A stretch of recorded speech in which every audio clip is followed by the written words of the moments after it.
Yesaya pasal 16 ayat 1-14.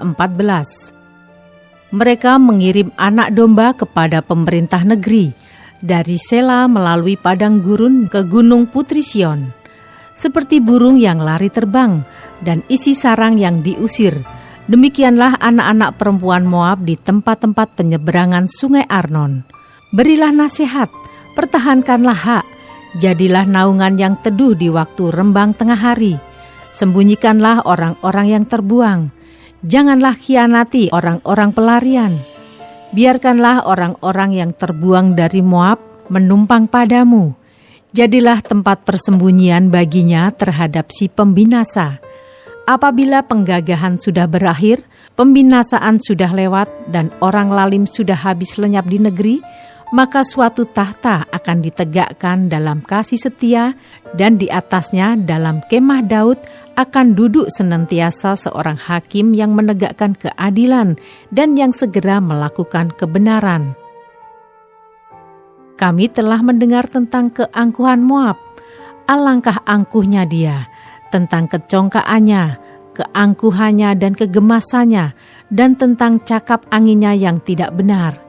Sebab itu biarlah orang Moab meratap, seorang karena yang lain, biarlah sekaliannya meratap.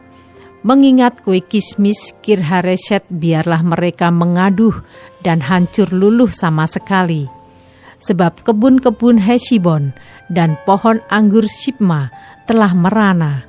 Para penguasa bangsa-bangsa telah memotong pohon-pohon anggurnya yang terbaik, yang dahulu meluas sampai ke Yaeser dan merambat ke padang gurun.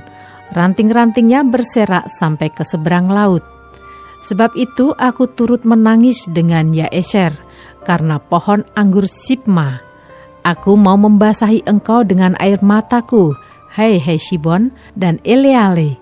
Sebab pada musim kemarau, tepat waktu panen musuhmu menyerbu dengan pekik pertempuran, telah lenyap sukaria dan sorak-sorak dari kebun buah-buahan, telah menghilang dari kebun-kebun anggur tempik sorak dan sorak-sorai. Tiada pengiri anggur di tempat pemerasan, pekik mereka sudah berhenti. Oleh karena itu, seperti kecapi mendengking, begitulah hatiku menjerit melihat keadaan Moab, dan batinku tergerak melihat keadaan Kirheres.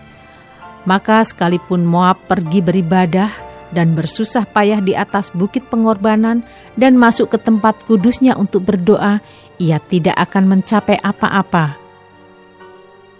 Itulah firman yang diucapkan Tuhan tentang Moab pada waktu yang lalu.